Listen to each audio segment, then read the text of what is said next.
జై శ్రీరామ్. అందరికీ నమస్కారం. వెల్కమ్ టు న్యూస్ అఖండ. నేను మీ కస్తూరి శ్రీధర్. మన దేశంలో ఉన్నటువంటి చట్టాల్లో కొన్ని లోపాలు ఉన్నాయి. ఎందుకంటే మితిమీరిన ఈ వాక్ స్వాతంత్రం అని రకరకాల మన చట్టాల్లో ఉండే లొసుగులు లోపాలను బేస్ చేసుకొని ఎవడికి నచ్చింది వాడు, ఎవడికి నచ్చినట్టు బతకడము, ఎవడికి నచ్చింది వాడు మాట్లాడడం, ఈ విధంగా హద్దు దాటి ప్రవర్తిస్తున్నారు. అవునో కాదు మీరు కూడా ఒకసారి ఆలోచించండి. అయితే ఇక్కడ ఇంకొక విషయం ఏంటంటే, ఈ హైదరాబాద్లో ఒక ఆయన ఉంటాడు, ఎవరు అక్బరుద్దీన్ ఓవైసీ అని చెప్పేసి. ఆయన ఇంకొకసారి మళ్ళా ఇదే చట్టాల్లోని లోపాలను లొసుగులుగా చేసుకొని, అంటే మనం ఏ విధంగా కూడా మనం తప్పించుకోవచ్చు, ఏదైనా మాట్లాడవచ్చు అని చెప్పి ఒక ఓవర్ కాన్ఫిడెన్స్ తోటి హిందువుల విషయంలో మరొకసారి తీవ్రమైన వ్యాఖ్యలు అయితే చేసినాడు. తెలుసు కదా, ఈ అక్బరుద్దీన్ ఓవైసీ ఎంఐఎం పార్టీ నాయకుడు. ఈ అక్బరుద్దీన్ ఓవైసీ ఈ చంద్రాయణగుట్ట అని చెప్పేసి హైదరాబాద్లో ఉంటుంది. ఆ హైదరాబాద్లో ఈ చంద్రాయణగుట్ట ఎమ్మెల్యేగా ఎలగబెడుతున్నాడు. అంతేకాకుండా హైదరాబాద్ ఎంపీగా గెలుపొందినటువంటి మతతత్వవాది అయినటువంటి అసదుద్దీన్ ఓవైసీకు ఈయన గారు స్వయాన తమ్ముడు కూడా. అంతేకాకుండా అక్బరుద్దీన్ ఓవైసీ రాడికల్ భావాలు ఉన్నటువంటి ఒక మతతత్వ నాయకుడు. 100% నేను చెప్పేది కరెక్టే. 1% కూడా 0.1% కూడా దీంట్లో ఏమాత్రం కూడా తప్పులేదు. అవునో కాదు మీరు కూడా ఆలోచించండి.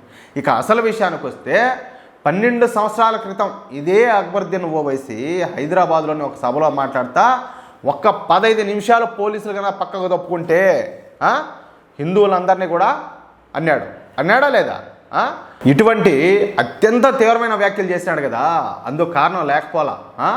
అప్పుడు కేంద్రంలో కాంగ్రెస్ ప్రభుత్వం అధికారంలో ఉండడంతో ఇక మాకు ఎదురులేదని చెప్పి భావించేటువంటి ఈ అక్బరుద్దీన్ ఓవైసీ అటువంటి తీవ్ర వ్యాఖ్యలు అయితే చేసినాడు.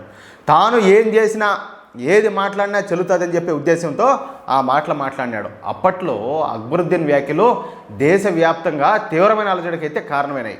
అక్బరుద్దీన్ పైన చాలా కేసులు కూడా నమోదైనాయి. అక్బరుద్దీన్ మాట్లాడింది అత్యంత దారుణమైనటువంటి దిగజారుడు వ్యాఖ్యలు అయినప్పటికీ కూడా సరే, అతనేదో ఆవేశంలో మాట్లాడినాడు అని చెప్పి మా చేతకాంతనంతో సరిపెట్టుకోవచ్చు. కానీ ఇప్పుడు మళ్ళీ అటువంటి వ్యాఖ్యల్ని అక్బరుద్దీన్ ఓవైసీ మాట్లాడడానికి ప్రయత్నించాడు. ఎట్లా తెలిసినా, ప్రస్తుతం మహారాష్ట్రలో ఎలక్షన్స్ అయితే జరుగుతూ ఉన్నాయి.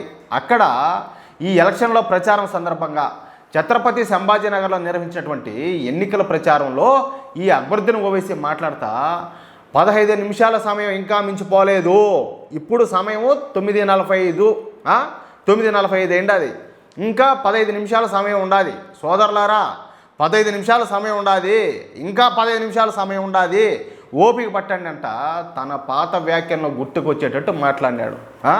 15 నిమిషాలు అనగానే ప్రతి ఒక్కరికి అదే గుర్తొస్తుంది, అర్థమవుతుందా? కాబట్టి ఈ విధంగా మాట్లాడినాడు. అంటే తాను ఇంతకుముందు చేసిన వ్యాఖ్యలు గుర్తుకొచ్చేటట్టు హింట్ ఇచ్చాడనమాట. ఇక అక్బరుద్దీన్ ఓవైసీ మాట్లాడిన మాటలు విన్న తర్వాత ఆయన మాటలోని అంతరార్థం గ్రహించినటువంటి అక్కడ ఉన్నటువంటి జాంబీగాళ్ళందరూ కూడా పెద్ద ఎత్తున ఈ హర్షాతిరేకాలు అయితే వ్యక్తం చేశారు. అంతేకాకుండా ఈ అక్బరుద్దీన్ ఓవైసీకి మద్దతుగా పెద్ద ఎత్తున నినాదాలు చేయడం ఇక్కడ మన దౌర్భాగ్యం అని చెప్పి చెప్పుకోవచ్చు. ఎందుకంటే మనం పరమత సహనం పాటించినాం కదా, హిందూ ముస్లిం బాయ్ అంటున్నాం కదా, వాళ్ళ పండుగలు వచ్చి శుభాకాంక్షలు చెప్తున్నాం కదా, సెక్యులరిజం అని చెప్పి ఒక లేని దరిద్రాన్ని తీసుకొచ్చి మన నెత్తిన మనమే రుద్దుకున్నాం కదా, అందుకని చెప్పి మన దౌర్భాగ్యం అని చెప్పి చెప్తున్నా. అంటే అక్బరుద్దీన్ ఓవైసీ ఇంకా ఆ 15 నిమిషాల సమయం ఇస్తే హిందువులను అంతమొందిస్తామన్న వ్యాఖ్యలకు కట్టుబడి ఉన్నట్టు స్పష్టంగా తెలుస్తుంది. ఇలాంటి వాళ్ళను ఏం చేయాలంటారో మీరే ఆలోచించండి.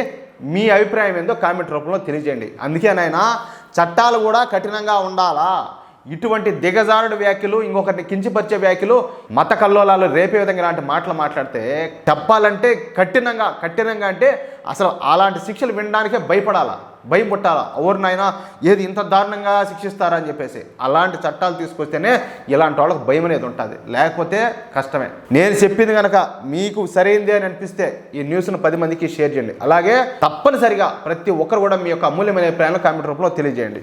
జై శ్రీరామ్.